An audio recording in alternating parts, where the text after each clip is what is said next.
Good morning, friends. I only mentioned it once in yesterday's message, but as we consider what it means to acknowledge Jesus as Lord before men, we end up diving right back into the paradigm shift that we talked about the previous week.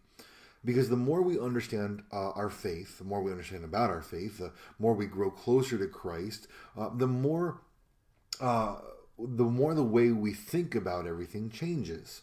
And it's the most natural thing in the world to want people in this world to speak well of us. We want our families to speak well of us, our bosses and coworkers to speak well of us. We want our friends to speak well of us, of course.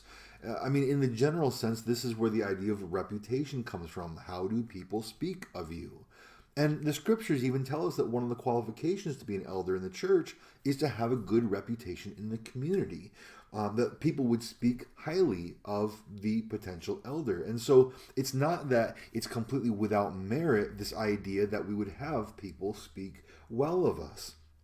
But at the same time, that paradigm shift needs to kick in such that we ask, well, they speak highly of us according to what standard?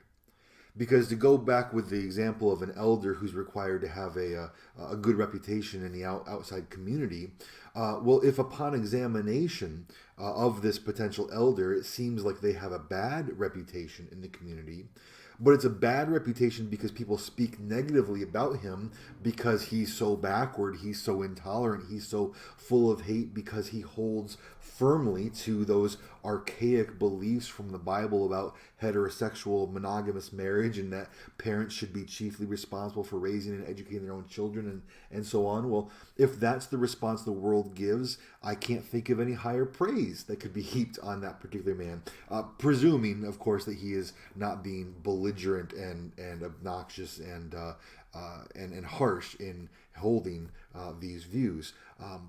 But assuming that that's not the case, then we see that even the negative words on the part of the community that might lead to a bad reputation in the eyes of the community would actually translate to a very good report according to the standards that God has himself set.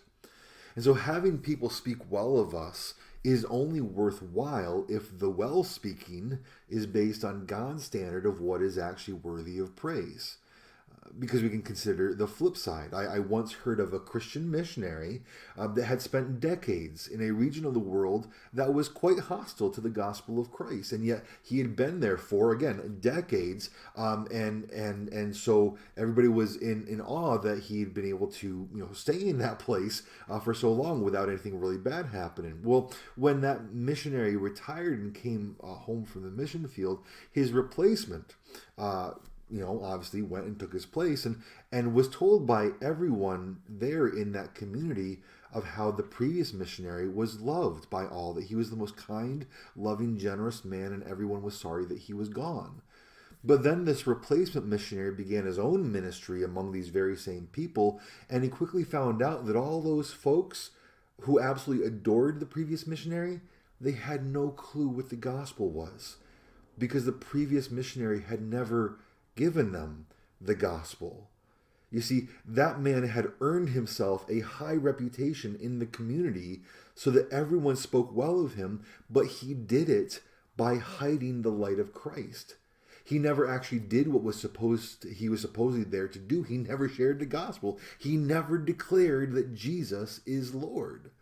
And so in order to gain the affection of those living in the darkness, the missionary kept the light from them.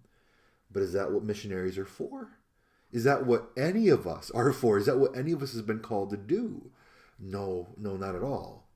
And so we recognize that the paradigm shift once more, and the Apostle Paul summarizes it for us quite nicely in Galatians chapter 1, verse 10, when he writes, "Am I now seeking the approval of man or of God? Or am I trying to please man? If I were still trying to please man, I would not be a servant of Christ." Friends, again, I'm not trying to cause a ruckus, and I'm not trying to put my finger on an open wound for anybody, especially in my word choice here. But there really is no better way to put it. What we have in front of us truly is a binary decision. We either live to please man, which includes ourselves, please ourselves, or we live to please Christ. And as Paul concludes, if we're trying to please men, other people, to gain a good report from them based on their own standards, then if we're doing that, then we're not serving Christ. No matter what kind of rationalization we try to put on it. And it really is as simple as that. Which I hasten to add again that simple does not mean easy, but simple does mean simple. Yes, it's hard to overcome the desire to do whatever it takes to make sure that the people in your workplace like you rather than scorn you. But the choice between doing what it takes to do that, to make sure they speak well of you, and doing what the Lord calls us to do in declaring that He is Lord, regardless of how people will respond to it, well, there's not an awful lot of nuance between those two options. There's just those two options with nothing in between. And friends, that is why, not because it's easy, because it's not, but the simplicity, despite the difficulty, is why we need the support of Christian fellowship. It's why we need one another. It's why we need to be together and encourage one another in love. Because we need strength to make this right choice. So often, it's not that we make the wrong choice because we're confused by the choices. We're not really sure which one we're supposed to do. It's just that sometimes we lack the strength, or we think we lack the strength to actually make that right choice. We know we're supposed to count the world as nothing and Christ is everything. And yet everything in our sinful nature screams against that. The moment itself screams at us to do things that will avoid conflict, avoid hardship, avoid all those bad things that will otherwise happen then and there if we do what we know we're actually supposed to do. And this is why Christian fellowship is so important. Because we read in Hebrews chapter 10, let us hold fast the confession of our hope without wavering. And please note, it doesn't say, it's not a command to you, you hold fast the confession. No, let us. This is a group activity, a group effort. Let us hold fast the confession of our hope without wavering, for He who promises faithful. And let us consider how to stir up one another to love and good works, not neglecting to meet together as is the habit of some, but encouraging one another, and all the more as you see the day drawing near. Friends, again, we know the confession we're supposed to have and hold fast to. It's Jesus is Lord. But we must hold fast to that confession together, because that's the only way we'll do it without wavering. That when one of us is weak, the strength of the others can prop us up.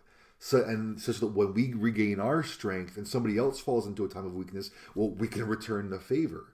To that end, we need to be together to encourage one another, because, again, despite the simplicity of the situation that lies before us, that doesn't mean it's easy to consistently make the right choice. Because the whole world is clamoring for us to make the wrong choice. And our basic sinful nature joins right in with that chorus. So we strengthen one another. We must lift each other up so that we can, together, firmly hold to that glorious confession. With that in mind, I pray you have a good and godly day. And Lord willing, I will see you soon.